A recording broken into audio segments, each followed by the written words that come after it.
আসসালামু আলাইকুম, welcome to my channel happy cooking. আজকে আমি আপনাদের সাথে শেয়ার করতে চলেছি কচুর শাক দিয়ে ইলিশ মাছ রান্না। এই রেসিপিটা এতই সুস্বাদু হয় যে বাচ্চা থেকে বড় সবাই একদম চেটেপুটে খাবে।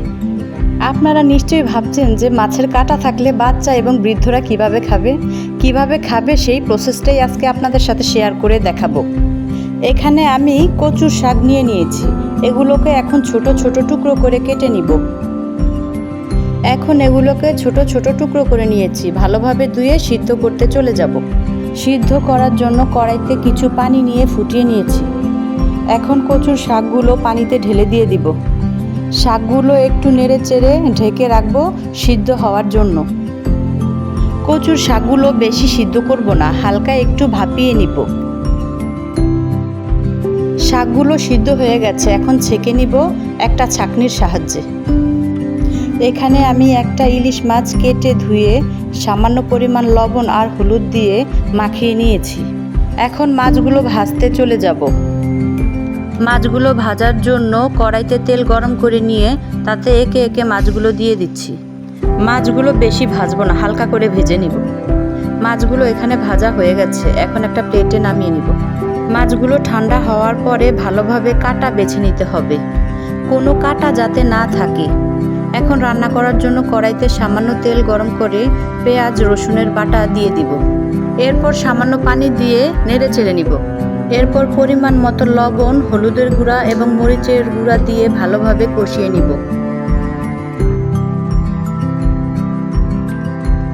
মশলাগুলো ভালোভাবে কষানো হয়ে গেছে। এরপর দিয়ে দেব কাটা বেছে রাখা মাছগুলো দিয়ে আরও কিছুক্ষণ নেড়ে চেড়ে একটু পানি দিয়ে ভালোভাবে কষিয়ে নিব আরও কিছুক্ষণ। এ পর্যায়ে কষানো হয়ে গেছে। এখন দিয়ে দেব কচুর শাকগুলো মশলার সাথে ভালোভাবে নেড়ে চেড়ে মিশিয়ে দিতে হবে। শাকগুলো ভালোভাবে নাড়াচাড়া হয়ে গেলে একটা ঢাকনার সাহায্যে ঢেকে রাখবো সিদ্ধ হওয়ার জন্য। এর মাঝখানে ঢাকনা উল্টিয়ে আরেকবার শাকগুলো ভালোভাবে নেড়ে চেড়ে উল্টিয়ে পাল্টিয়ে দিব। শাকগুলো থেকে অনেকটাই পানি বেরিয়ে এসেছে। এখন পানি শুকিয়ে যাওয়া পর্যন্ত নেড়ে চেড়ে অপেক্ষা করব। এখন শাকগুলো থেকে সমস্ত পানি শুকিয়ে গেছে আর ভাজা ভাজাও হয়ে গেছে। এখন নামিয়ে ফেলবো। আপনারা এখানে দেখতেই পাচ্ছেন শাকগুলো রান্না কেমন হয়েছে। এই প্রসেসে যদি কাটা বেছে রান্না করেন তাহলে বৃদ্ধ থেকে বাচ্চা সবাই একদম চেটেপুটে খাবে। সবাই তো চেটেপুটে খাবে, কিন্তু আপনার ভাগেই হয়তো বা কম পড়তে পারে। তাই যখন রান্না করবেন একটু বেশি করেই শাক রান্না করবেন। ভিডিওটি ভালো লাগলে লাইক, কমেন্ট, সাবস্ক্রাইব করে পাশে থাকবেন। আজকে আপনাদের সাথে শেয়ার করব আরও একটা নতুন রেসিপি, ছোট মাছ দিয়ে আলু দিয়ে ভুনা রেসিপি। তো চলুন রেসিপিটা দেখে আসি। এখানে কিছু ছোট ছোট মাছ নিয়েছি।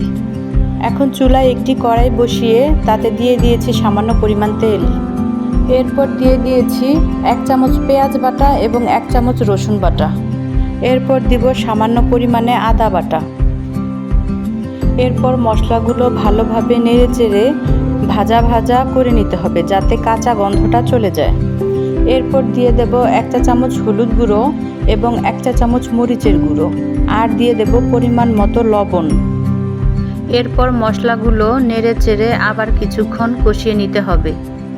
মশলাগুলো যত কষাবেন রান্নাটা ততই ভালো হবে। রান্নাটা সম্পূর্ণ নির্ভর করে কষানোর ওপর। মশলাগুলো কষিয়ে নিয়েছি এবং ভাজা হয়ে গেছে। এখন দিয়ে দেব সামান্য পরিমাণে পানি। এখন পানি দেওয়া হয়ে গেলে বলক আসা পর্যন্ত অপেক্ষা করব।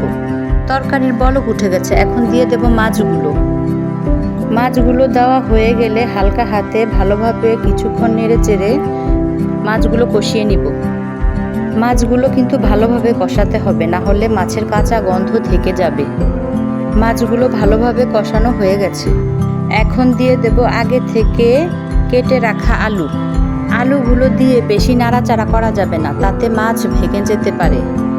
হালকা হাতে একটু নেড়ে চেড়ে ঢেকে রাখবো আলুগুলো কষানোর জন্য। আলুগুলো ভালোভাবে কষানো হয়ে গেছে। এখন এই পর্যায়ে দিয়ে দেব কিছু পরিমাণ পানি আলুটা সেদ্ধ হওয়ার জন্য।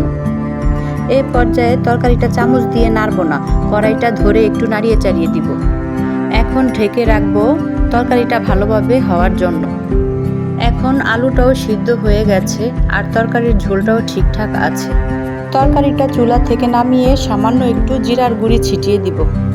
রেসিপিটা যদি আপনাদের কাছে ভালো লেগে থাকে তাহলে লাইক, শেয়ার, কমেন্ট এবং সাবস্ক্রাইব করে পাশে থাকবেন। আল্লাহ হাফেজ।